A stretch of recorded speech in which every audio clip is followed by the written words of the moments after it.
നിങ്ങൾക്ക് ഏവർക്കും അറിയാവുന്നതുപോലെ സുമതി വളവ് ഇന്ന് ലോകവ്യാപകമായി തിയേറ്ററുകളിലേക്ക് എത്തിയിരിക്കുകയാണ്. ഈ ഒരു സ്വീകാര്യത, ഈ ഒരു വിജയത്തിനെ കുറിച്ച് ആദ്യം തന്നെ ഇതിന്റെ സംവിധായകൻ ശ്രീ വിഷ്ണു ശശിശങ്കർ നിങ്ങളോട് സംസാരിക്കുന്നു. Hi guys, thank you every one four showing up. വലിയ സന്തോഷത്തിലാണ് ഇന്ന് ഇരിക്കുന്നത്. നമ്മുടെ സുമതി വളവ് ഇന്ന് കേരള ജനത മൊത്തം ഏറ്റെടുത്തിരിക്കുകയാണ്. രാവിലെ കണ്ട ടിക്കറ്റ് ബുക്കിങ്ങിനെക്കാളും കൂടുതൽ ഇപ്പോൾ ഈവനിങ് ഷോസിന് ആൾക്കാർ കയറുന്നു എന്ന് അറിഞ്ഞു. ഭയങ്കര എക്സൈറ്റഡ് ആണ്.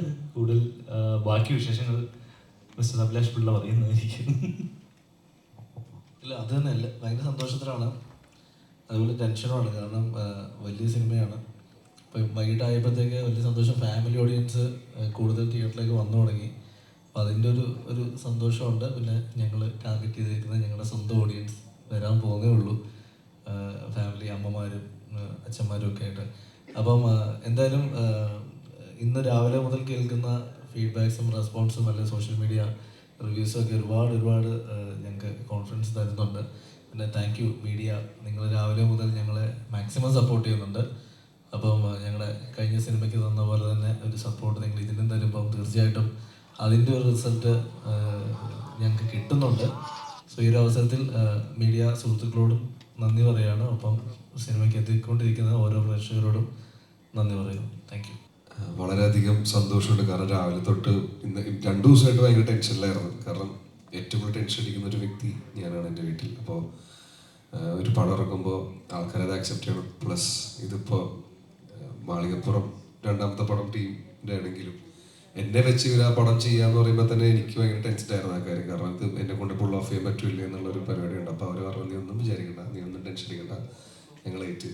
അപ്പോൾ ആ ഒരു വിശ്വാസം കൊണ്ട് കട്ടയ്ക്ക് കൂടെ നിന്ന് ചെയ്തൊരു പരിപാടിയാണ് ഈ സുമതി വളവ്. അപ്പോൾ അതിപ്പോൾ തിയേറ്ററിൽ ഇറങ്ങി കുറേ പേര് വിളിച്ച് വളരെയധികം സന്തോഷമുണ്ട്. നല്ല റെസ്പോൺസാണ് എല്ലാവരുടെ സൈഡിൽ നിന്നും വരുന്നത്. അപ്പോൾ ഇനിയും ആൾക്കാർ ഇത് തിയേറ്ററിൽ തന്നെ പോയി കണ്ട ആ ഒരു നമ്മൾ തന്നേക്കുന്ന സിനിമ ഏത് രീതിയിൽ എക്സ്പീരിയൻസ് ചെയ്യണമെന്ന് വെച്ചാൽ തിയേറ്ററിൽ തന്നെ പോയി കണ്ടാലേ ഫീൽ ചെയ്യാൻ പറ്റുള്ളൂ. മാക്സിമം തിയേറ്ററിൽ തന്നെ പോയി കാണണം. പിന്നെ റിവ്യൂസ് പ്രോപ്പർലി ജെന്യുവൻലി നമ്മൾ അറിയിക്കണം. അതെ, അത്ര പറയാനുള്ളത് വേറെ ഒന്നുമില്ല. എനിക്ക് വളരെ ഇഷ്ടപ്പെട്ട ഒരു പടമാണ്. പക്ഷെ ഞാൻ നോക്കുമ്പോൾ കുറെ കമന്റുകൾ എനിക്ക് അത് എന്നെ സംബന്ധിച്ച് മനസ്സിലോട്ട് ബുദ്ധിമുട്ടുണ്ടായി കണ്ടിട്ടുണ്ട്. മാളികപ്പുറം ഇറങ്ങിയപ്പോഴും അഭിലാഷിന് ഒരു ടാർഗറ്റ്, എനിക്ക് ആൻഡ്രൂസ് അഭിലാഷിലേക്ക് തന്നെ ഒരു ടാർഗറ്റ് കാണുന്നു. ഇന്നും ഞാൻ കുറേ കമന്റുകൾ വായിക്കും. ഞാൻ ചെയ്ത വീഡിയോയിലാണെങ്കിലും എനിക്ക് പടം ഇഷ്ടപ്പെട്ടതാണ് ഞാൻ പറയുന്നത്. എൻ്റെ ഇഷ്ടമാണ് എൻ്റെ പടം. എനിക്ക് ഇഷ്ടപ്പെട്ട പടം മോശമാണ് പറയും. പക്ഷെ അഭിലാഷിന്റെ പേര് പറഞ്ഞ എൻ്റെ കമന്റുകൾ വരും. അങ്ങനെ ഒരു ടാർഗറ്റ് ചെയ്യുന്ന എന്താണ് അഭിലാഷ്?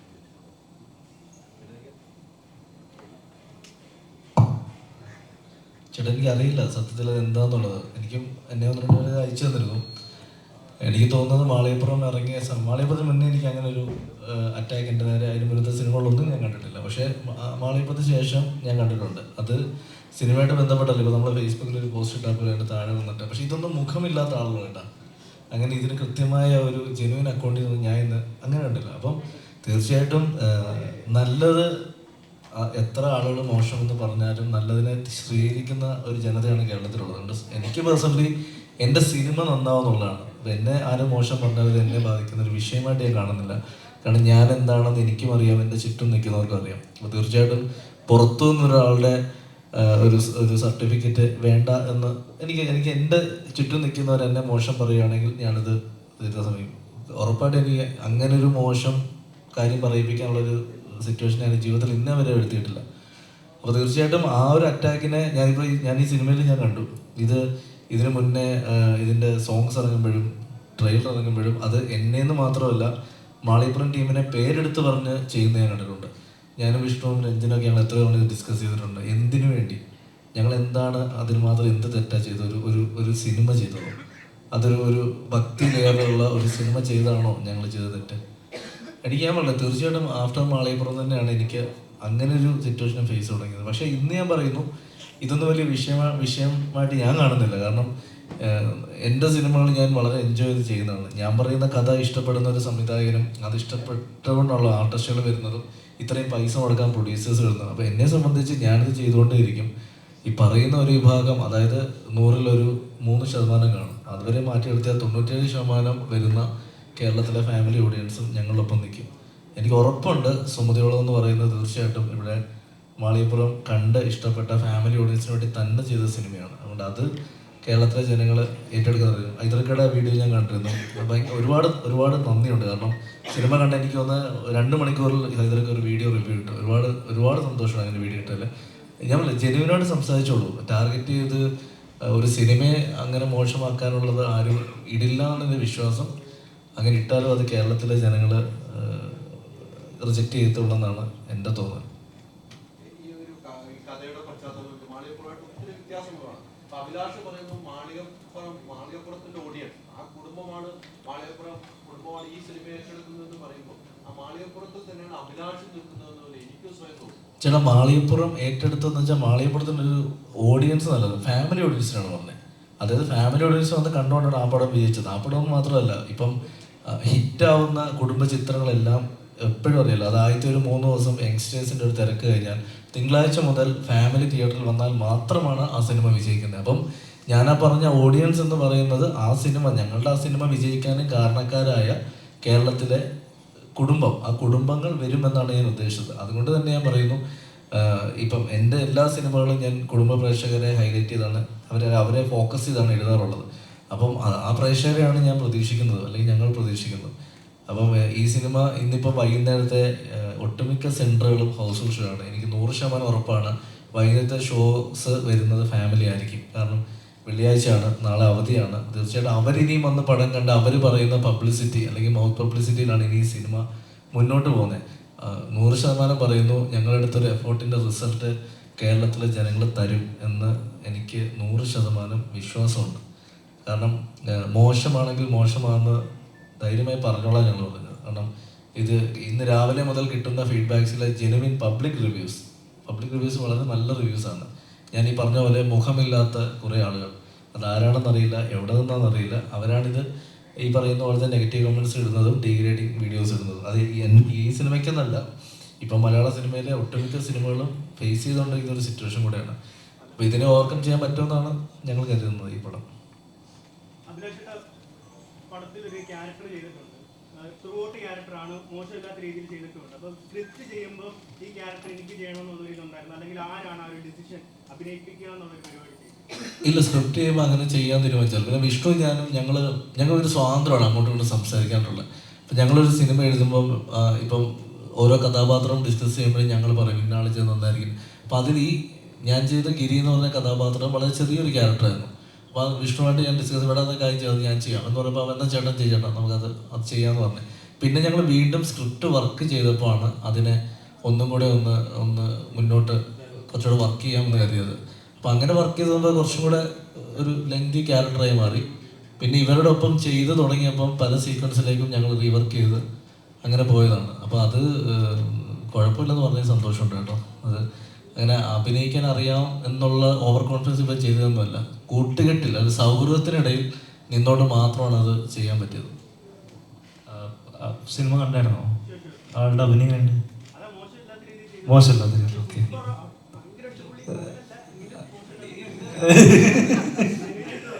അതെ. പക്ഷെ ആ ഒരു ക്യാരക്ടറിന് ഇദ്ദേഹം ഓക്കെ ആയിരുന്നില്ലേ? Thank you. നീ എന്താ ഉദ്ദേശിച്ചത്? ഇല്ല, വേണ്ട, വിട്ട് അടുത്ത ക്വസ്റ്റ്യൻ.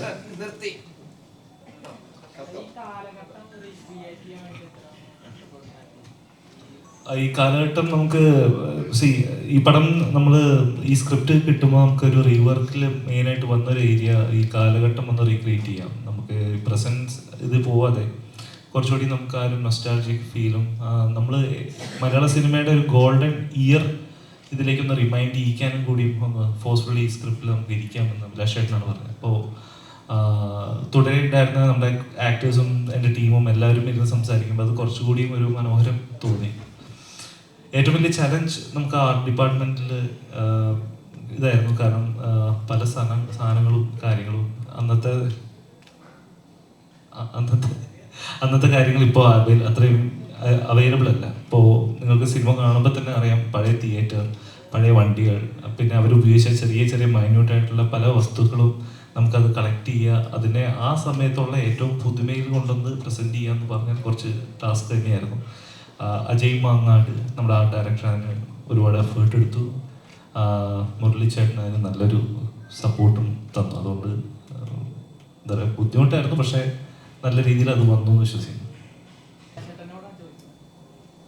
അർജുനുള്ള കോംബോ അല്ല, ഞാൻ പറയല്ലോ, ഞങ്ങളിപ്പം ഞങ്ങളുടെ ഈ സിനിമ എന്ന് പറയുന്നത് ശരിക്കും പറഞ്ഞാൽ ഒരു സൗഹൃദ കൂട്ടായ്മയിലുണ്ടായ സിനിമയാണ്. സിനിമ തുടങ്ങിയതിന് ശേഷം ഒരു 3-4 ദിവസം കഴിഞ്ഞപ്പോൾ പിന്നെ ഞങ്ങളുടെ ഒരു കുടുംബം പോലെയാണ്. രാവിലെ ലൊക്കേഷനിലേക്ക് വരുന്നത് എങ്ങനെയാണ്, ലൊക്കേഷൻ ഞങ്ങൾ ഇപ്പം ബാക്കിയുള്ളവരുടെ ഷൂട്ട് കഴിഞ്ഞാൽ പോലെ അവർ തിരിച്ചു പോയില്ല, ലൊക്കേഷൻ തന്നെ കാണും. അപ്പോൾ അവിടെ ശരിക്കും പറഞ്ഞാൽ അങ്ങനെ ഒരു ഷൂട്ടിംഗ് ലൊക്കേഷനാണെന്നുള്ള തോന്നൽ പോലും ആർക്കും ഇല്ല. നമ്മൾ ഭയങ്കര കംഫർട്ടായിട്ട് നമുക്കത് വർക്ക് ചെയ്യാൻ പറ്റി. അത് എനിക്കെന്നല്ല, ഇതിൽ വർക്ക് ചെയ്യുന്ന എല്ലാവർക്കും. അർജുനെ സംബന്ധിച്ച് അവൻ ഒപ്പം നിൽക്കുന്ന എല്ലാവരെയും പെട്ടെന്ന് അങ്ങ് എന്താ പറയുക, അങ്ങ് ഒരു സേഫ് സോണിലേക്ക് എത്തിക്കുന്ന ഒരു ആക്ടറും കൂടെയാണ്. അപ്പോൾ അതുകൊണ്ട് തന്നെ ഷൂട്ടിങ്ങിന് മുന്നേ, ഷൂട്ടിന് മുന്നേ ഉള്ള ഡിസ്കഷനിലും അല്ലെങ്കിൽ തമാശ കുറച്ചിലും ഒക്കെ കഴിഞ്ഞിട്ട് പോയി അഭിനയിക്കാൻ പോകുമ്പോൾ ഇത് പെട്ടെന്നൊരു പരിപാടി എല്ലാവർക്കും കൂടെ ഒരുമിച്ചൊക്കെ ചെയ്യാൻ പറ്റും. അതുകൊണ്ടാണ് ഇതിലെ പല സീൻസും ഞങ്ങൾ ചിലപ്പം 2-3 ദിവസം എടുക്കുമെന്ന് കരുതുന്ന സീൻസൊക്കെ ചിലപ്പോൾ പെട്ടെന്ന് ഞങ്ങൾക്ക് ചെയ്യാൻ പറ്റിയിട്ടുണ്ട്. അപ്പോൾ അത് തീർച്ചയായിട്ടും സൗഹൃദത്തിനുള്ളിൽ നിന്ന് ചെയ്തുകൊണ്ടാണ് സംഭവിച്ചിരുന്നത്. പല കഥാപാത്രങ്ങൾ നമ്മൾ കണ്ടിട്ടുണ്ട്. പ്രയോഗത്തിലാണെങ്കിൽ നമ്മളുള്ള കോമ്പിനേഷൻ ഉണ്ട്. ഇതിൽ അതൊന്നും അല്ല, നമുക്ക് ഇത് വേറൊരു കഥാപാത്രത്തിന് മൂഡ് വരുന്നു. പല രീതിക്കുള്ള താങ്കളുടെ എക്സ്പ്രഷൻ തന്നെ പലതും നമുക്ക് ഓർത്തെടുക്കാൻ പറ്റുന്ന രീതിക്കാണ്. ഒരു കഥാപാത്രത്തിനുള്ള ചേഞ്ചിലേക്ക് വരുമ്പോൾ ഈ സുമതി വളവിലേക്ക് വന്ന് ഈ കഥ കേട്ട് കഴിയുമ്പോൾ താങ്കൾക്കാണ് ഈ കഥാപാത്രം വേറെ ആരെയും അതിനകത്ത് ഇവർക്ക് കാണാൻ പറ്റിയിട്ടില്ല എന്ന് ഞാൻ ഉറപ്പിച്ച് പറയുന്നത്. താങ്കൾ എത്രമാത്രം ഒരു സിറ്റുവേഷനിലേക്കായിരുന്നു ഈ കഥാപാത്രത്തെ ഉൾക്കൊണ്ടെടുത്തത്? അത് ഞാൻ ചെയ്തതിൻ്റെ മിക്ക ക്രെഡിറ്റും വിഷ്ണുവിനും അഭിലാഷും തന്നെ. അഭിലാഷ് എഴുതിയ ഡയലോഗുകളും എങ്ങനെ പറയേണ്ട രീതി എന്നുള്ളത് മാത്രമാണ്. അപ്പോൾ അതിൽ ഹ്യൂമർ വർക്കൗട്ട് ആവാൻ പറ്റി എന്നുള്ളതിൽ സന്തോഷം. Because it is crafted that way also. So അതിലൊരു ഫ്ലിപ്പുള്ള ക്യാരക്ടറാണ് ഫസ്റ്റ് ഹാഫിൽ കാണുന്നത്, അല്ല സെക്കൻഡ് ഹാഫിലുള്ള പുള്ളിയുടെ രീതി. അപ്പം അത് വിഷ്ണു ഭയങ്കര അഭിമാനത്തോടു കൂടിയാണ് എൻ്റെ അടുത്ത്, ചേട്ടൻ ഭയങ്കര പിടിക്കാൻ പറ്റും, ഭയങ്കര ഫ്ലിപ്പുള്ള ക്യാരക്ടർ, ഇതൊരു ക്യാരക്ടറായിട്ട് അത് ഫ്ലിപ്പ് ചെയ്യുന്ന ഒരു ക്യാരക്ടർ ഇല്ല, അങ്ങനെയാണ്. അതിലാണ് എൻ്റെ സാരത വന്നിട്ട് all credits to him. Of course I could do it. So thank you. അത് തന്നെ ഞാൻ ചോദിച്ചാൽ സെക്കൻഡ് ഹാഫ് ചേഞ്ച് വരുമല്ലോ, അത് എന്ത് പറഞ്ഞാലും ഉൾക്കൊള്ളാൻ കഴിയുന്നില്ലായിരുന്നു. എങ്ങനെയാവുന്നുള്ളൊരു ഭയം ഉണ്ടായിരുന്നു എന്ന് എനിക്ക് തോന്നുന്നു. ചെറിയ ഭയം ഉണ്ടായിരുന്നു, ബിക്കോസ് ഞാൻ സ്ഥിരം ചെയ്യുന്ന ഒരു ഏരിയയിലല്ലല്ലോ. അപ്പോൾ എനിക്ക് അതിൻ്റെ ഒരു ഔട്ട്പുട്ട് എനിക്ക് 100% ഡിസൈഡ് ചെയ്യാനുള്ളൊരു ബുദ്ധിമുട്ടുണ്ടായിരുന്നു. വിഷ്ണുവാണ് ഒക്കെ. സോ അത് സന്തോഷമുണ്ട്. എൻ്റെ ഇപ്പം നിങ്ങൾ എല്ലാവരും അപ്രീഷിയേറ്റ് ചെയ്യുന്ന സമയത്ത് I am really happy. Thank you Vishnu. അഭിലാഷേട്ടാ, മലയാളത്തിൽ ഇങ്ങനെ ഹൊറർ കോമഡി ചിത്രങ്ങൾ വളരെ കുറവാണ്. ഇപ്പം നമ്മുടെ എക്സാമ്പിൾ പറയുകയാണെങ്കിൽ ഇപ്പോൾ ബോളിവുഡിലായിരിക്കും കൂടുതൽ ബുൽബുലിയ, ഭൂതനി, അതുപോലത്തെ സിനിമകൾക്ക് കൂടുതൽ ഹൊററും കോമഡിയും മിക്സ് ചെയ്തിട്ടുള്ള അവിടെ വർക്കൗട്ട് ആവുകയും ചെയ്യും. അപ്പം മലയാളത്തിലേക്ക് ഇത് കൺവേർട്ട് ചെയ്യുമ്പോൾ അവൻ്റെ പേടി ഉണ്ടായിരുന്നു, ഇതെങ്ങനെ ഓഡിയൻസിലേക്ക് എത്തുമോ അങ്ങനൊരു പേടിയുണ്ടാകും. പ്രത്യേകിച്ച് സുമതി വളവ് എന്നൊരു പേര് കേൾക്കുമ്പോൾ തന്നെ ഓൾറെഡി ആളുകൾക്ക് റിലേറ്റ് ചെയ്യാൻ പറ്റുന്ന ഒരുപാട് ഇൻസിഡൻസ് ഉണ്ടല്ലോ. ഇല്ല, എല്ലാം ഒരു പരീക്ഷണമാണല്ലോ. നമ്മളിതൊക്കെ ചെയ്യുന്നത് സക്സസ് ആകും എന്നുള്ളൊരു വലിയ പ്രതീക്ഷയിലാണ് ചെയ്യുന്നത്. ഇപ്പോൾ സുമതി വളവ് ചെയ്യാൻ തീരുമാനിച്ചതിൻ്റെ പ്രധാനപ്പെട്ട കാരണം നമ്മൾ ഒരുപാട് ഇപ്പം യക്ഷിക്കഥകൾ കേട്ട് വളർന്നൊരു ചെറുപ്പമാണ് ഞങ്ങളുടേത്. ഉറപ്പായിട്ടും നിങ്ങളൊക്കെ അങ്ങനെ തന്നെ ആയി, നമ്മൾ ഒരുപാട് യക്ഷിക്കഥകൾ കേട്ടുണ്ടായി. അപ്പോൾ അത് വിഷ്വലൈസ് ചെയ്യാൻ ഭയങ്കര ഇഷ്ടം. ഇപ്പോൾ ഹിന്ദിയിൽ ഇപ്പോൾ സ്ത്രീ പോലത്തെ സിനിമകൾ, അതൊരു വില്ലേജ് ഹൊറർ കോമഡി സിനിമയാണ്, അതൊരുപാട് ഹിറ്റായേക്കുന്ന സിനിമയാണ്.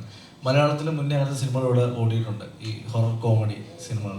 അപ്പോൾ ഒരുപാട് നാളായി ഒരു നാടൻ യക്ഷിക്കഥ ചെയ്തിട്ട്, അപ്പോൾ അത് ഒരെണ്ണം ചെയ്താലോ എന്ന് ആലോചിച്ചിട്ടാണ് ഞങ്ങൾ സുമതി വളവിലേക്ക് എത്തുന്നത്. അപ്പോൾ തീർച്ചയായിട്ടും അതൊരു പരീക്ഷണമായിരുന്നു. പക്ഷെ അത് ഈ പറയുന്ന പോലെ ഒരു കൊമേഴ്ഷ്യൽ എൻ്റർടൈൻമെൻറ്റ് ആവണം, അല്ലെങ്കിൽ ഇതൊരു പക്ക പാക്കേജ് സിനിമയായിരിക്കണം. ഇതിൽ 4-5 പാട്ടുകൾ വേണം, 2 ഫൈറ്റ് വേണം, ഹ്യൂമർ വേണം, ഇമോഷൻ വേണം, അതുകൊണ്ട് ഇതിലെല്ലാം വേണമെന്ന് തീരുമാനിച്ച് തന്നെയാണ് എൻ്റെ സ്ക്രീൻ പ്ലേ ചെയ്തിരിക്കുന്നത്. അപ്പോൾ അത് ഈ പറയുന്ന പോലെ എല്ലാ സിനിമയും ഓരോ പരീക്ഷണമാണല്ലോ. ആ പുതിയൊരു ജോണർ ചെയ്യണമെന്ന് തോന്നി അങ്ങനെ ചെയ്തത്. ഇപ്പോൾ നോർമലി ഒരു ഹൊറർ ചിത്രങ്ങൾ എടുക്കുന്ന സമയത്ത് നമുക്ക് ഉണ്ടാകുന്ന ഒരു പ്രഡിക്ഷൻ ഉണ്ട്. ഇപ്പോൾ ഒരു തിയേറ്ററിൽ കാണുന്ന ഒരു ഓഡിയൻസ് ഉണ്ടാകുന്ന ഒരു പ്രഡിക്ഷൻ ഉണ്ട്, അടുത്ത സീനിൽ ഇങ്ങനെയായിരിക്കും, അടുത്ത ഷോട്ടിൽ ജംപ് ഷോട്ട് ആയിരിക്കും, ഇങ്ങനത്തെ സാധനം ഉണ്ട്. അത് ബ്രേക്ക് ചെയ്യുക എന്ന് പറയുന്നത് ഒരു ഡയറക്ടറെ സംബന്ധിച്ച് അത് ചെറിയൊരു കാര്യമല്ല. ഇതുവരെ കണ്ടിട്ടുള്ള ഹൊറർ ചിത്രങ്ങളെല്ലാം ബ്രേക്ക് ചെയ്യുന്ന ലെവലൊരു സാധനം ക്രിയേറ്റ് ചെയ്യുക. 1-2 പോയിന്റുകൾ അത് ഫീൽ ചെയ്തായിരുന്നു. ശരിക്കും അത് റിസർച്ച് ചെയ്തായിരുന്നോ? നമ്മൾ റിസർച്ചിനുപരി എൻ്റെ ഏറ്റവും വലിയ റിസർച്ച് പോയിന്റ് എന്ന് പറയുന്നത് ഞാൻ പറഞ്ഞില്ല നേരത്തെ ഈ 90s സിനിമകൾ തന്നെയായിരുന്നു. ഞാനപ്പോൾ കാസ്റ്റിനോട് എപ്പോഴും പറയും, ഇവർക്ക് എപ്പോഴും ഇതെന്താ ചേട്ടാ ഇങ്ങനെ ഒരു പാറ്റേൺ പിടിക്കുന്നത് ചോദിക്കുമ്പോൾ ഞാൻ പറയും, നമ്മൾ ഈ സിനിമകൾ കിട്ടുമ്പോൾ നമുക്ക് കിട്ടിയൊരു ഡ്രൈവ്. അപ്പോൾ ഈ 90s ലേറ്റ് 80s ഉണ്ടായിരുന്ന സിനിമകൾ അതിനെ നമുക്കൊന്ന് ആ സമയത്തുണ്ടായിരുന്ന പെർഫോമൻസ് അല്ലെങ്കിൽ ആ സമയത്തുണ്ടായിരുന്ന സിനിമയുടെ ഒരു എസ്തെറ്റിക്സിനെ ഒന്ന് റീക്രിയേറ്റ് ചെയ്ത് ശ്രമിച്ചു നോക്കാം. നമുക്ക് 1-2 സീൻസ് വേണ്ടി വന്നു എനിക്ക് തോന്നുന്നു എല്ലാവർക്കും അതൊന്ന് കൺവിൻസ് ആവാനായിട്ട്. അതായത് ശരിയാണ്, ഇതിനൊരു പ്രത്യേക കിക്കുണ്ട്. എല്ലാ തവണയും നമ്മൾ ഈ എന്താ പറയുക ഇൻ്റർനാഷണൽ ക്വാളിറ്റിക്ക് പകരം നമുക്ക് നമ്മുടേതായിട്ടുള്ളൊരു കുറേ നാടൻ പരിപാടികളുണ്ടല്ലോ. അപ്പോൾ അതാണ് ഞാൻ മെയിൻലി ഈ സിനിമയിലൂടെ ഫോക്കസ് ചെയ്ത് അത് തന്നെയായിരുന്നു എൻ്റെ ഏറ്റവും വലിയ റിസർച്ച്. ആ ഒരു നാടൻ ചേരുവകൾ വെച്ചിട്ട് ഒരു നാടൻ പരിപാടി. That's all about this film. പിന്നെ സുമതി വളവിൻ്റെ കാര്യം ചോദിച്ചപ്പോൾ എനിക്കിപ്പോൾ ഈ ഒരു നിമിഷം അതൊന്ന് റിമൈൻഡ് ചെയ്യാനായിട്ട് ഉണ്ട്. അഭിലാഷ് ഏട്ടാ, നമ്മുടെ സിനിമ ഇപ്പോൾ കേരള ജനതയിൽ മൊത്തം നമ്മുടെ പ്രീവിയസ് ഇൻ്റർവ്യൂസിൽ നമ്മൾ സോളിഡായിട്ട് പറഞ്ഞൊരു കാര്യമായിരുന്നു, ഇത് based on not a true events, it's inspired from the true events. Sumathi വളവിൽ ഉണ്ടായ ഇൻസിഡൻസിനെ ഇൻസ്പയർ ചെയ്തിട്ടാണ് ഈ ഒരു സിനിമ നമ്മൾ ടോട്ടലി ഡിസൈൻ ചെയ്തിരിക്കുന്നത്. ഒരിക്കലും സുമതി വളവ് എന്നുള്ള ഒറിജിനൽ സ്റ്റോറി അല്ല. അല്ലെങ്കിൽ ട്രിവാൻഡ്രത്തുള്ള തിരുവനന്തപുരത്തുള്ള സുമതിനെ ഞാനും വിഷ്ണുവും ചേർന്ന് കൊച്ചിയിലേക്ക് കൊണ്ടുവന്നു. അത് എന്തുകൊണ്ടാണ് പറഞ്ഞതാണ്, ശരിക്കും സുമതി വളവ് എന്ന് കേൾക്കുമ്പോൾ തിരുവനന്തപുരത്തുള്ള പാലോട് സുമതി വളവിൻ്റെ കഥയാന്ന് കരുതിയിട്ടായിരിക്കും അത് പറയുന്നത്. ഞങ്ങളെ എല്ലാ ഇൻ്റർവ്യൂകളിലും ഞങ്ങളുടെ എല്ലാ പോസ്റ്റുകളും ഞങ്ങൾ പറയാറുണ്ട്, ഞങ്ങൾ ആ വളവ് എന്ന് പറയുന്ന കൺസെപ്റ്റ് മാത്രമാണ് എടുത്തിരിക്കുന്നത്. പിന്നെ ആ പേര് കേൾക്കാൻ നല്ല രസമല്ലേ, സുമതി വളവ്, അതുകൊണ്ടാണ് ആ പേരെടുത്തത്. ഒരിക്കലും ഇത് തിരുവനന്തപുരം മയിലുമൂടുള്ള അല്ലെങ്കിൽ പാലോടുള്ള സുമതി വളവുമായിട്ട് കുല ബന്ധം പോലും ഇല്ല കേട്ടോ. ആ വളവിന് ആ പേരും അവിടെ നമുക്കെല്ലാം ഇപ്പോൾ പല സ്ഥലങ്ങളും നമ്മൾ കേട്ടിട്ടുള്ള ഒരുപാട് ഇൻസിഡൻസ് ഉണ്ട്. അത് ഈ സുമതി വളവ് കേട്ടതുകൊണ്ട്, ഈ പറയുന്ന പൂജാരി വളവിൽ കേട്ടതുകൊണ്ട്, അല്ലെങ്കിൽ വയനാട് ചുരത്തിൽ കേട്ടതുണ്ട്. അപ്പോൾ ഇതിൽ നിന്നൊക്കെ പലതിൽ നിന്ന് ഇൻസ്പയർ ചെയ്തെടുത്തേക്കുന്ന ഇവൻറ്റ്സാണ് നിങ്ങൾ ഇന്ന് തിയേറ്ററിൽ കണ്ട പല സംഭവങ്ങളും. അപ്പോൾ അതുകൊണ്ട് ആ കമൻ്റ് ഇട്ട ആളുടെ അവരെ കുറ്റം പറഞ്ഞല്ല, പുള്ളിയുടെ ചിന്തയിൽ ശരിയായിരിക്കും. പക്ഷെ ഞാൻ പറയുന്നത് ഇപ്പോഴും ഒന്നും കൂടെ ഞങ്ങൾ മീഡിയ സുഹൃത്തുക്കൾ വഴി ജനങ്ങളിലേക്ക് എത്തിക്കുകയാണ്. ഈ സിനിമ ഒരിക്കലും തിരുവനന്തപുരത്തുള്ള സുമതി വളവിൻ്റെ കഥയല്ല, ഇത് ഞങ്ങൾ തന്നെ ക്രിയേറ്റ് ചെയ്ത ഞങ്ങളുടെ ഓൺ സ്റ്റോറി ആ സുമതി വളവ് എന്ന് പറയുന്ന ആ ഒരു കൺസെപ്റ്റ് വെച്ചു എന്ന് മാത്രമേ ഉള്ളൂ.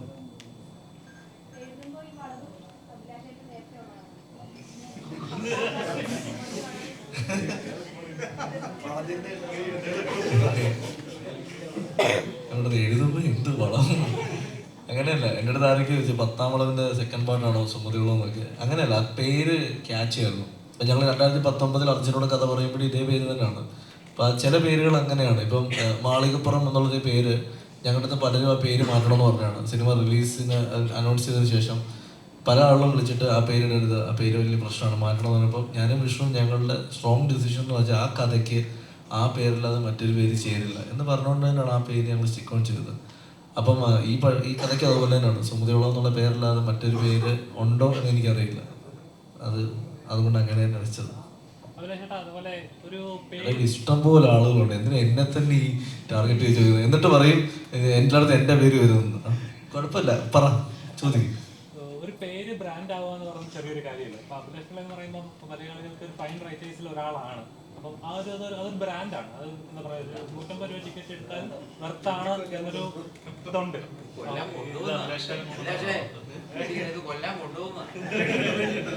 അല്ല, ഞാൻ പറഞ്ഞല്ല, ഞാൻ എന്നെ സംബന്ധിച്ച് സിനിമ എന്ന് പറയുന്നത് ഒരു ചെറുപ്പം മുതൽ സ്വപ്നം കണ്ട് പിന്നീട് ഒരു പ്രായം കഴിഞ്ഞപ്പോൾ പഠിത്തത്തിലേക്ക് മറ്റൊരു മേഖലയിലേക്ക് ജോലിയിലേക്ക് പോകുമ്പോഴും ഉള്ളിൽ കൊണ്ടുനടന്ന വലിയൊരു പാഷനായിരുന്നു സിനിമ. ഞാൻ 2013 സിനിമയ്ക്ക് വേണ്ടി എൻ്റെ ജോലി വിടുമ്പോഴും എൻ്റെ മുന്നിൽ ബ്ലാങ്ക് ആണ്. പക്ഷെ ഒരേ ഒരു ലക്ഷ്യം, ഒരു ദിവസം ഞാൻ ഈ സിനിമയിൽ എത്തുമെന്നുള്ള അതേ ഒരു പാഷൻ ഉള്ളിൽ വെച്ചുകൊണ്ടാണ് 2013 തുടങ്ങിയ എൻ്റെ യാത്ര 2022 എൻ്റെ ആദ്യ സിനിമയായി ഇറങ്ങുന്നത്. അപ്പോൾ ആ 10 വർഷം ഞാൻ കണ്ട സ്വപ്നം അല്ലെങ്കിൽ ഞാൻ എടുത്ത എഫേർട്ട് തീർച്ചയായിട്ടും ഞാൻ ആഗ്രഹിച്ച പോലെ ഒരു ബ്രാൻഡിങ് എനിക്ക് ഉണ്ടാക്കണം എന്ന് കരുതി തന്നെയാണ് ഞാൻ ചെയ്യുന്നത്. അപ്പം ഈ പലപ്പോഴും വിമർശനങ്ങൾ കേൾക്കുമ്പം പറയാറുണ്ട്, ഇയാൾ ഭയങ്കര ഷോ ആണല്ലോ, അവിടെ ചെന്ന് ഇയാളുടെ PR ആണോ. അതാണ് ഞാൻ ചോദിക്കുന്നത്. നമ്മൾ നാളെ ഒരു സമയത്ത് ഇല്ലാതായി കഴിയുമ്പം ഒരു ഐഡൻറ്റിറ്റി എന്ന് പറയുന്നത് ഇവിടെ ബാക്കി വെച്ചിട്ട് പോകണം. അതിനുവേണ്ടി എല്ലാവരും ജീവിക്കുന്നത്. ഞാൻ എൻ്റെ ഐഡൻറ്റിറ്റി ക്രിയേറ്റ് ചെയ്യുമ്പോൾ അതിനെ വിമർശിക്കുന്നത് വിമർശിച്ചോട്ടെ. ഈ പറയുന്ന എന്നെ ട്രസ്റ്റ് ചെയ്യുന്ന ഒരു വിഭാഗം സിനിമാക്കാർ, അല്ലെങ്കിൽ എനിക്ക് ഡേറ്റ് തരുന്ന ആർട്ടിസ്റ്റുകൾ, അല്ലെങ്കിൽ എനിക്ക് ഡേറ്റ് തരുന്ന എൻ്റെ കഥ എടുക്കാൻ തയ്യാറായി നിൽക്കുന്ന ഡയറക്ടേഴ്സ്, പ്രൊഡ്യൂസേഴ്സ്, ഇത് കാണാൻ ആഗ്രഹിക്കുന്ന ജനങ്ങൾ, ഇത്രയും പേരോടുള്ളപ്പം തീർച്ചയായിട്ടും ആ ബ്രാൻഡ് എനിക്കൊരു വലിയ ഒരു എന്താ പറയുക, അതിൻ്റെ ബലം തന്നെയാണ്. തീർച്ചയായിട്ടും അത് കാണാൻ ആഗ്രഹിക്കുന്നവരിവിടെ ഉണ്ടാവും, അല്ലെങ്കിൽ എന്നെ സ്നേഹിക്കുന്ന കുറച്ച് പേരെങ്കിലും ഉണ്ടാവും എന്ന് എനിക്ക് ഉറപ്പുണ്ട്. അപ്പോൾ അത് അവർക്ക് വേണ്ടി കുറച്ച് സിനിമകൾ ഞാൻ ചെയ്യും. അഭിലാഷനായിട്ട് 6ാമത്തെ ചിത്രമാണെന്ന് പറയാം. അപ്പോൾ ആ ഒരു ബോണ്ടും ആ ഒരു വേവും ഉണ്ട്. അതായത് നമ്മളിപ്പോൾ എന്ത് ചിന്തിക്കും, നമ്മുടെ എതിരെ നിൽക്കുന്ന ഒരാൾ എന്ത് ചിന്തിക്കും എന്ന് ഓൾറെഡി പ്രെഡിക്റ്റ് ചെയ്യാൻ പറ്റുന്ന ഒരു ബോണ്ടുണ്ട് നിങ്ങൾ തമ്മിൽ. അപ്പോൾ ഇങ്ങനൊരു സബ്ജക്റ്റ് കേൾക്കുന്ന സമയത്തും ഇപ്പോൾ ഇങ്ങനൊരു മ്യൂസിക്, അതായത് ഇപ്പം ഒരു ഹൊറർ സിനിമയിലെ മ്യൂസിക്കിനും BGM-നും ഒരുപാട് പ്രാധാന്യമുള്ളതാണ്. അപ്പോൾ അഭിനയം പോലെ തന്നെ അത്രത്തോളം പ്രാധാന്യമുള്ളതാണ് അതിൻ്റെ മ്യൂസിക്കും BGM. അപ്പോൾ ഇങ്ങനത്തെ സിനിമകൾ കുറച്ച് വ്യത്യസ്തമായി, ഇതിൻ്റെ പാട്ടുകൾ ഓൾറെഡി ട്രെൻഡിങ്ങിലാണ്. അപ്പം എത്രത്തോളം എഫേർട്ട് ഉണ്ടായിരുന്നു ഇങ്ങനത്തെ സിനിമയ്ക്ക് ചെയ്യാനായിട്ട്? അഭിലാഷിൻ്റെ സ്ക്രിപ്റ്റിൻ്റെ ഒരു ഡൈനാമിക്സ് എപ്പോഴും എനിക്ക് കാണാൻ പാടമാണ്. കടാവർ തൊട്ട് ഞങ്ങൾ ഒരുമിച്ച് വർക്ക് ചെയ്തതാണ്. ഇപ്പോൾ ഓരോ സിനിമ ഓരോന്നാണെങ്കിലും അവൻ്റെ ചിന്താരീതിയും അല്ലെങ്കിൽ അഭിലാഷ് എക്സ്പെക്ട് ചെയ്യുന്ന മ്യൂസിക് എന്താണെന്ന് എനിക്ക് പലപ്പോഴും അറിയാൻ പറ്റാറുണ്ട്. അത് എല്ലാ സിനിമകളിലും ഗുണം ചെയ്തിട്ടുണ്ട്. ഇപ്പോൾ സുമതി വളവ് എന്നോട് വിഷ്ണുവും അഭിലാഷും കൂടെ നമ്മുടെ ഒരു അഭിലാഷിൻ്റെ എൻ്റെ ആ സമയത്ത് ജോസഫ് ഇറങ്ങിയിട്ടുണ്ടായിരുന്നു. അവരുടെ ഒരു സിനിമ നടക്കുന്നതിനൊക്കെ മുന്നേ എന്നോട് പറഞ്ഞ സബ്ജക്റ്റാണ് 2019. വിഷ്ണുവും അഭിയും കൂടെയാണ് ഞങ്ങൾ ടോണിക്കോ കഫേയിൽ ഇരുന്നിട്ട് ആദ്യമായിട്ട് സുമതി വളവിനെ പറ്റി സംസാരിക്കുന്നത്. ആ സമയത്ത് സുമതി വളവ് വളരെ ലൈറ്റ് ഹാർട്ടഡ് ആയിട്ടുള്ളൊരു മൂവിയായിരുന്നു. ഒരു കുഞ്ഞിരാമായണം ഒക്കെ കാണുന്ന പോലെ കേൾക്കുന്ന പോലെയുള്ള വൈബിലുള്ള സിനിമ മാത്രമായിരുന്നു സുമതി വളവ്. പക്ഷേ അത് ചിന്തിച്ചുകൊണ്ട് ഇരുന്ന എനിക്ക് പെട്ടെന്ന് വലിയൊരു സർപ്രൈസ് ആയിരുന്നു ഇതിൻ്റെ ഒരു ക്യാൻവാസ് മാറിയത്. സുമതി വളവിൻ്റെ അപ്രോച്ചും സ്റ്റൈലും അതിൻ്റെ വ്യാപ്തിയും എല്ലാം മാറിയത് എനിക്ക് ഭയങ്കര സർപ്രൈസിങ് ആയിരുന്നു. അത് മാളികപ്പുറം കഴിഞ്ഞതും കൂടെ കൊണ്ട് എനിക്ക് അത് ഹാൻഡിൽ ചെയ്യാൻ ഭയങ്കര ഈസി ആയിരുന്നു. കാരണം എനിക്കും ഒരു മാസ് BGM-ഉം കാര്യങ്ങളും കുറച്ച് കൂടുതൽ ഹെവി ആയിട്ടുള്ള music, but in that quality. നമ്മൾ ചുമ്മാ അലക്കലല്ല, ആ ഹെവിനെസ്സിൽ ഒരു ക്വാളിറ്റിയും ഡെഫിനേഷനും ഉണ്ടാവണം എന്നാണ് ഞാൻ മ്യൂസിക്കിൽ ആഗ്രഹിക്കാറ്. അത് മാളികപ്പുറത്തിൽ ഒരു പരിധിവരെ കൊണ്ടുവരാൻ പറ്റിയിട്ടുണ്ടായിരുന്നു. ആ പരീക്ഷണം നടത്തിയത് കൊണ്ട് എനിക്ക് it was quietly easy for me Sumathi Valavu conceive ചെയ്യാനായിട്ട്. അതാണ്. അപ്പോൾ പിന്നെ ഈ പറഞ്ഞ പോലെ അഭിയായിട്ടുള്ള ബോണ്ടിങ് അങ്ങനെ വിഷ്ണു മാളികപ്പുറത്തിൽ അവന് ഏതൊക്കെ സംഗീതമാണ് ഇഷ്ടം എനിക്ക് പഠിച്ചതാണ് അതിൽ കൂടെ. അതുകൊണ്ട് വിഷ്ണു എക്സ്പെക്ട് ചെയ്യുന്നത് എന്താണെന്ന് എനിക്ക് ഈസി ആയിട്ട് മനസ്സിലാക്കാനും കൊടുക്കാനും പറ്റിയിട്ടുണ്ട്. അതിനേക്കാളും ഉപരി ഇവർ രണ്ടുപേരുടെ ഇഷ്ടത്തിനേക്കാളും ഉപരി ഇവർ രണ്ടുപേരും എന്നെ അങ്ങോട്ട് ഒന്ന് ശല്യം ചെയ്തിട്ടില്ല എന്നുള്ളതാണ് ഈ രണ്ട് സിനിമകളുടെയും ഞാൻ കാണുന്നൊരു പ്രത്യേകത. മാളികപ്പുറത്തിലും രണ്ടുപേരും എന്നെ അഴിച്ചുവിട്ടിരിക്കുകയായിരുന്നു. സുമതി വളവിലും ഇടയ്ക്ക് വന്ന് കാണുന്നല്ലാതെ നമ്മൾ ഹെൽത്തി ആയിട്ടുള്ള ഡിസ്കഷൻസ് നടക്കുന്നല്ലാതെ വേറെ എന്നെ ഈ തോക്ക് ചൂണ്ടി നിർത്തിക്കൊണ്ട് പണിയെടുപ്പിച്ചൊരവസ്ഥ ഉണ്ടായിട്ടില്ല എന്നുള്ളതാണ് ഈ രണ്ട് സിനിമയുടെയും മ്യൂസിക് എനിക്ക് എൻ്റെ ഇഷ്ടം പോലെ ചെയ്യാൻ പറ്റിയിട്ടുണ്ട്. നിങ്ങളുടെ ഏറ്റവും ഇഷ്ടപ്പെട്ട ഞാൻ സിനിമയിൽ എൻ്റെ റിവ്യൂ തന്നെ പറഞ്ഞിട്ടുണ്ട്, പക്ഷിയെ തേടി പോകുന്ന ഒരു യാത്രയുണ്ട്. അത് സിനിമയിൽ കണ്ടവർക്കരാം. അവിടെയുള്ള നിങ്ങളുടെ കുറെ സംഭവങ്ങളുണ്ട്. അത് ഈ പറഞ്ഞ പോലെ മ്യൂസിക് പോലെ തന്നെ അവിടെ ചേഞ്ച് ആവുന്നുണ്ട്. ആ മ്യൂസിക്കിൽ ചെയ്യുന്നത് നിങ്ങളുടെ അഭിനയത്തിൽ ചേഞ്ച് ആവുന്നു. അത് എങ്ങനെയായിരുന്നു അവിടെ എക്സ്പീരിയൻസ് ചെയ്യുന്നത് ആ സമയത്ത്? ഏകദേശം അത് by the end of the മൂവിയുടെ ഷൂട്ടിന്റെ സമയത്തായിരുന്നു. അപ്പോഴേക്കും എല്ലാവരും നല്ല രീതിക്ക് സിങ്കായി. പിന്നെ ഒരു ഐഡിയ കിട്ടി നമുക്ക് എങ്ങനെയാണ് എന്താണ് ഉദ്ദേശിക്കുന്നത് എന്നുള്ളത്. സ്പെഷ്യൽ ലൈറ്റ്സ് ഒക്കെ ഉണ്ട്. Thank you. നമുക്ക് തുടക്കം വിഷ്ണുചേട്ടൻ പറഞ്ഞ പോലെ വിഷ്ണുചേട്ടൻ പറഞ്ഞ പോലെ ചില പരിപാടികൾ ഷൂട്ട് ചെയ്യണ്ടപ്പോൾ നമുക്ക് ഡൗട്ടായി. ഇത് അപ്പൊ ഞാൻ ചോദിച്ചപ്പോൾ വിഷ്ണുചേട്ടൻ പറഞ്ഞടാ ഞാൻ ഇങ്ങനെ കാണിക്കാനാണ് ഈ പടം എനിക്ക് താല്പര്യം, ഇങ്ങനത്തെ രീതിയിലാണ് ഈ പടം ഞാൻ കൺവേ ചെയ്തേക്കണം, അപ്പൊ അതുകൊണ്ടാണ് ഇങ്ങനെ എടുക്കുന്നതെന്ന് പറഞ്ഞപ്പോൾ നമ്മളും അങ്ങനെ കാണാൻ തുടങ്ങി പടം. പിന്നെ നമുക്ക് കുറച്ചുകൂടി ഈസിയായി കാര്യങ്ങളൊക്കെ ചെയ്യാനും ഡെലിവർ ചെയ്യാനുള്ള രീതിയിലൊക്കെ ആയിട്ട്. അപ്പോൾ ഇപ്പൊ ഈ ആ സീക്വൻസ് എന്ന് പറയുമ്പോൾ അവിടെ ഏറ്റവും കൂടുതൽ പീക്ക് പോണ ഒരു മൊമെന്റ് ആണ് എല്ലാവരുടെയും. കാരണം നമ്മളല്ലാതാകുന്ന ഒരു മൊമെന്റ് ആണ്. എന്തൊക്കെ അടിച്ചെന്ന് പടം കാണുമ്പോൾ മനസ്സിലാവും. അപ്പൊ ആ ഒരു മൊമെന്റിൽ മാക്സിമം ഔട്ട് കൊടുക്കുക, പിന്നെയുള്ള വിഷമം പുറത്തടിക്കുക. പിന്നെ നമുക്ക് വിഷമം ഉണ്ടാകുമ്പോൾ നമ്മൾ അടിച്ച് സെറ്റ് ആയി കഴിഞ്ഞാൽ ഓൾറെഡി പുറത്തു വരല്ല. അപ്പൊ ഇതൊക്കെ ലൈഫിൽ ഉണ്ടായ പരിപാടികളുണ്ട്. എല്ലാം കൂടി ചേർത്ത് ചെറിയ പുളിയൊക്കെ വിളിച്ച് അതിലെനിക്ക് ഇഷ്ടമായി എന്നൊക്കെ പറയുന്നുണ്ട്. പിന്നെ ബാലിച്ചേട്ടൻ്റെ സിദ്ധേട്ടൻ്റെ കൂടെ ഒക്കെ അഭിനയിക്കണം, പ്രത്യേകിച്ച് പറയേണ്ട ആവശ്യമില്ല. അങ്ങനെ അഴിഞ്ഞാടി മതിയല്ലോ. അല്ല, അഴിഞ്ഞാട്ടൊന്നും വരുന്നില്ല. എന്നാലും ഈ സിനിമയിലെ ക്യാരക്ടേഴ്സിന് അത്യാവശ്യം നടന്നിരുന്നു അതിന്റെ രീതിയിൽ. അവിടെയാണ് എനിക്ക് ഏറ്റവും നിങ്ങളുടെ കാസറ്റ് കടയിലുള്ള സിറ്റുവേഷൻ ആണെങ്കിലും അതിലൊക്കെ വേറിട്ടൊരു മൂവ്മെന്റ് ആയിരുന്നു അതാണ് ഞാൻ എടുത്തു ചോദിക്കാനുള്ള ഒരു സംഭവം. അവിടെ പല ഡയലോഗുകൾ വരുന്നുണ്ട് അല്ലെ, പല ഡയലോഗുകളും പല എക്സ്പ്രഷൻ വരുന്നു.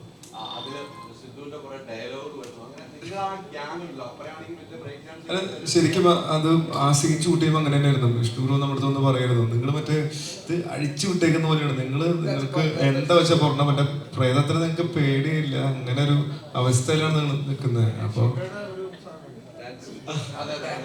ശിവന്റെ ഒരു ഡാൻസ് വരെ ഉണ്ട് അവിടെ. അപ്പൊ അത് അങ്ങനെ തന്നെ നമ്മളെ കൊണ്ട് ചെയ്യിച്ചായിരുന്നു. നമ്മള് അതിനു മുമ്പ് പല സിനിമയിൽ പല എക്സ്പീരിയൻസ് നമുക്ക് കിട്ടിയിട്ടുണ്ടെങ്കിലും, പക്ഷെ അതെല്ലാം ഇപ്പൊ നമ്മൾ ചോദിച്ചു ഇതിന് മുമ്പല്ലേ വേറൊരു എക്സ്പീരിയൻസ് കിട്ടിയിരിക്കണം.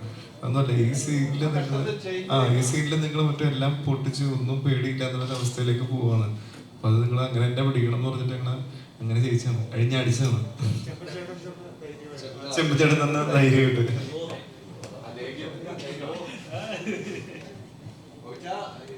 വീണ്ടും സിനിമയില് വലിയ വലിയ റോളുകളിലേക്കാണ് എത്തിക്കൊണ്ടിരിക്കുന്നത്. പക്ഷേ ഈ സിനിമയിലേക്ക് വരുമ്പോൾ താങ്കളെ ഞങ്ങൾ പ്രതീക്ഷിച്ച ഒരാളായിട്ടല്ല കാണാൻ പറ്റുന്നത്. വളരെ വേറെ രീതിക്കൊക്കെ പ്രതീക്ഷിച്ചു, പക്ഷെ രക്ഷയില്ലായിരുന്നു. പക്ഷെ പ്രേക്ഷകർ കണ്ടിട്ട് അവർ അതിന് ആ പ്രതീക്ഷ രീതിയിലേക്ക് അപ്പുറത്തേക്ക് താങ്കൾ തന്നിട്ടുണ്ട് ഈ സിനിമ. Thank you.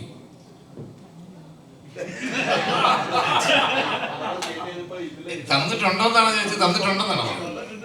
അങ്ങനെ താങ്ക് യു, ഒരുപാട് സന്തോഷം. എന്നെ സംബന്ധിച്ചിടത്തോളം ഞാൻ പറഞ്ഞില്ലേ, ഞാൻ പണിക്ക് ശേഷം ചെയ്ത സിനിമയാണ്. ഞാൻ പണി കഴിഞ്ഞ് തിരിച്ച് UK പോകാൻ വേണ്ടി നിൽക്കുമ്പോഴാണ് എനിക്ക് ഈ സ്ക്രിപ്റ്റ് കേൾക്കുന്നതും മുള്ളിച്ചേട്ടനും അഭിലാഷും വിഷ്ണുവിടെ വന്ന് ഇത് പറയുന്നതും ഞാൻ കമ്മിറ്റ് ചെയ്യുന്നു.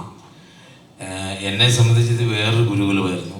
ഞാൻ ജോജി ജോർജിൻ്റെ കൂടെ പണിയെന്ന പടത്തിൽ ത്രൂ ഔട്ട് വർക്ക് ചെയ്ത് അത് കണ്ട സിനിമ എടുക്കുന്ന രീതി പാറ്റേൺ ടോട്ടലി ഡിഫറെൻ്റ് ആണ്. എല്ലാ സിനിമകളും വ്യത്യാസമാണ്. ഞാൻ അതുപോലെ എൻജോയ് ചെയ്ത് വർക്ക് ചെയ്താണ്. ശങ്കർ സാറ്, വിഷ്ണു, അഭിലാഷ് കഥയിൽ തന്ന സ്വാതന്ത്ര്യം, പിന്നെ ഇതിൻ്റെ ലീഡ് ആക്ടേഴ്സ് അർജുൻ, ബാലു, സിദ്ധു, ഞങ്ങൾക്ക് എല്ലാവർക്കും കോമ്പിനേഷൻ സീൻസ് ഉണ്ട്. ഞങ്ങളെല്ലാം ഭയങ്കര എൻജോയ് ചെയ്ത് ഷൂട്ട് ചെയ്ത ഒരു പടമാണ് സുമതി. അതുപോലെ കഷ്ടപ്പാടും ഉണ്ടായിരുന്നു, നൈറ്റ് ഷൂട്ടുകളും കാടിനകത്തുള്ള ഷൂട്ടുകളും കാര്യങ്ങളെല്ലാം. അപ്പോൾ അതെല്ലാം സിനിമയിൽ വിഷ്വലി നല്ല നല്ല ഭംഗിയായിട്ട് തോന്നുന്നു. അതെല്ലാം ഇദ്ദേഹം ഒപ്പിയ നല്ല ഫ്രെയിംസുകൾ ഭയങ്കര രസമായിട്ട്. കാരണം നൈറ്റ് ഷൂട്ടുകൾ സിനിമയിൽ ഫുൾ ത്രൂ ഔട്ട് നൈറ്റാണ് മജോറിറ്റി ഈ സുമതി വളവിൻ്റെ കാര്യങ്ങളെല്ലാം ചെയ്തത്. അപ്പം അതിനെ സ്ക്രീനിൽ ഇത്രയും ഭംഗിയായിട്ട് അവതരിപ്പിച്ച ഫസ്റ്റ് ഓഫ് ഓൾ ശങ്കർ സാറിന് ഗ്രേറ്റ് താങ്ക്സ്. നന്നായിട്ട് അദ്ദേഹം അത് ചെയ്തു. അതുപോലെ ഇതിലുള്ള എല്ലാ ആക്ടേഴ്സിനും അതിഗംഭീരമായിട്ട് എല്ലാവരും പെർഫോം ചെയ്തതായിട്ടാണ് എനിക്ക് ഫീൽ ചെയ്തത്. Anyway thank you so much.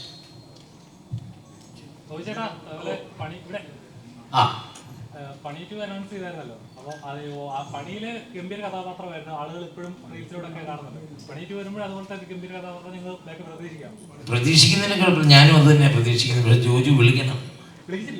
അല്ല, അദ്ദേഹം അതിൻ്റെ പണിപ്പുരയിലാണ്. അദ്ദേഹം വേറെ സിനിമയുടെ ഷൂട്ടിങ്ങും തിരക്കുമൊക്കെ ആയിട്ട് പണി 2 അടുത്ത വർഷത്തേക്ക് എന്നാണ് ജോജു പറഞ്ഞിരിക്കുന്നത്. ഞാൻ അതിലുണ്ടോന്നോ എൻ്റെ ക്യാരക്ടർ ഒന്നും ഇതുവരെ ഡിസ്ക്രൈബ് ചെയ്തിട്ടില്ല. പക്ഷേ സ്ക്രിപ്റ്റും കാര്യങ്ങളൊക്കെ ഞങ്ങൾ ഡിസ്കസ് ചെയ്തിട്ടുണ്ട്.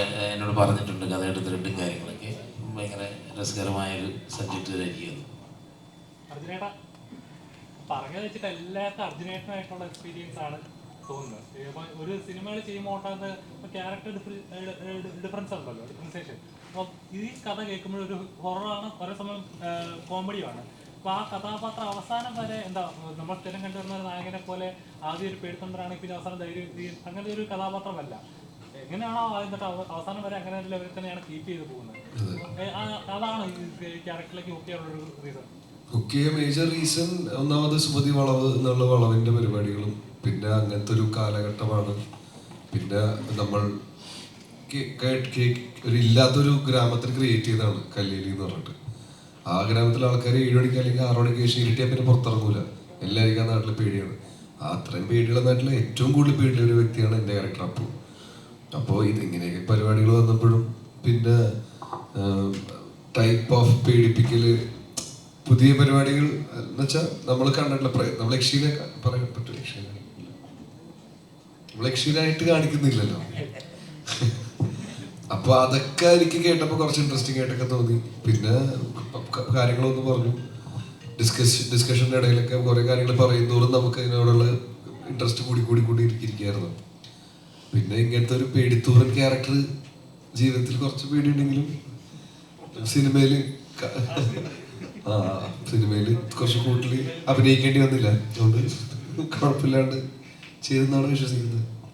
ഗംഭീരമായിട്ട് പെർഫോമൻസ് ചെയ്ത് പറയാതിരിക്കാൻ പറ്റില്ല. അതുകൊണ്ട് മാത്രമാണ് ഞാൻ ഇവരെടുത്ത് ബാക്കി എല്ലാവരും ഒന്നിനൊന്നും മെച്ചമായിരുന്നു. അല്ലാതെ അതൊരു എത്രമാത്രം റിസ്ക് ഉണ്ടായിരുന്നു ആ ഒരു വേഷം. എൻ്റെ അടുത്ത് ആദ്യമായിട്ട് കഥ പറയുമ്പോഴും ശരി, ഈ ഒരു ഇന്റർവെല്ലിന്റെ പോർഷൻ മാത്രമേ എന്നോട് പറഞ്ഞുള്ളൂ. അത് മാത്രമേ ഉള്ളൂ. പക്ഷെ ഈ ഒരു സീക്വൻസ് ആണ് പറഞ്ഞത്. വിഷ്ണു പറഞ്ഞപ്പോഴും ശരി. അപ്പം അവരത്രയും ട്രസ്റ്റ് ചെയ്തിട്ടാണ് ഞാൻ ചെയ്യുന്നുള്ളൊരു വിശ്വാസത്തിൽ എന്നെ ഏൽപ്പിച്ചത്. അത് കുഴപ്പമില്ലാണ്ട് ചെയ്തു എന്ന് വിചാരിക്കുന്നു. അതിലപ്പുറം ശങ്കർ സാറ് ഭയങ്കര സപ്പോർട്ടീവ് ആയിരുന്നു. എല്ലാവരും കൂടെ ചെയ്ത്, കാരണം എന്നെ എടുത്ത് പൊക്കിയൊക്കെ വാനിൻ്റെ ഉള്ളിലേക്ക് കേട്ടിട്ട് വന്നു. അപ്പം എല്ലാവരും ഭയങ്കര, പ്രത്യേകിച്ചും ആ കുറച്ച് സീക്വൻസ് ഉണ്ടല്ലോ അതിനകത്ത്, ഞാനിപ്പോൾ ഒന്നും പറയുന്നില്ല. ആ സമയത്തൊക്കെ എല്ലാവരുടെയും സപ്പോർട്ട് ഭയങ്കര അടിപൊളിയായിരുന്നു. അപ്പം മേ ബി ഇവരുടെയൊക്കെ ഒരു സപ്പോർട്ട് കാരണമായിരിക്കാം എന്തെങ്കിലുമൊക്കെ ചെയ്യാൻ പറ്റിയിട്ടുണ്ടെങ്കിൽ ചെയ്യാൻ സാധിച്ചത്. ശിവദേവാസി ഷൂട്ട് ഞങ്ങൾ മറയൂരാണ് ഷൂട്ട് ചെയ്യുമ്പം അത് ശരിക്കും അങ്ങോട്ട് ആളുകൾക്ക് അധികം പോകാൻ പറ്റാത്ത, വണ്ടികളൊന്നും പോകാത്തൊരു സ്ഥലം കണ്ടുപിടിച്ച് അവിടേക്കുള്ള വഴി വെട്ടിയിട്ടാണ് ഞങ്ങളിവിടെ ഷൂട്ട് ചെയ്യാൻ പോകുന്നത്. അപ്പം ചെന്നൈയിൽ നിന്ന് ഫൈറ്റ് മാസ്റ്ററിൻ്റെ ഒപ്പം ശിവതയ്ക്ക് ഡ്യൂപ്പ് ചെയ്യാൻ വേണ്ടി വന്ന അവിടുത്തെ ഒരു എക്സ്പീരിയൻസ് ആയിട്ടുള്ളൊരു ലേഡി. പക്ഷെ ആ ലൊക്കേഷൻ കണ്ട് ആ സീക്വൻസിൻ്റെ കുറച്ച് അപകടം പിടിച്ചൊരു സീക്വൻസ് ആണ്. അപ്പോൾ അത് അവർക്ക് ചെയ്യാൻ പറ്റില്ല എന്ന് പറഞ്ഞ് മാറിയപ്പം ആ ഷൂട്ടിങ് മുടങ്ങും എന്നൊരവസ്ഥയിൽ സാരമില്ലാതെ ഞാൻ തന്നെ ചെയ്യാമെന്ന് പറഞ്ഞ് മുന്നോട്ട് വന്ന ആളാണ് ശിവത. അപ്പോൾ തീർച്ചയായിട്ടും ശിവതയ്ക്ക് ഒരു വലിയ കയ്യടി ആ തിയേറ്ററിൽ കിട്ടി. ആ തിയേറ്ററിലും ഇന്ന് രാവിലെ തൊട്ടുള്ള ഷോസിലേക്ക് കിട്ടുന്നുണ്ട്. അപ്പം അതിലൊക്കെ ചോദിച്ച ചോദ്യം ഞാൻ പല ഇൻ്റർവ്യൂവിലും പറഞ്ഞിട്ടുണ്ട്. ഞാൻ ഈ പടത്തിൽ എല്ലാ നായികമാരും ഗംഭീരമായി പെർഫോം ചെയ്തിട്ടുണ്ടെങ്കിലും ഇതിലൊരു ഫിസിക്കൽ ചലഞ്ചും കൂടെ എടുത്തത് ശിവതയാണ്. So thank you Sivatha for this. അഭിലാഷേട്ടാ ഒറ്റ ചോദ്യം കൂടെ.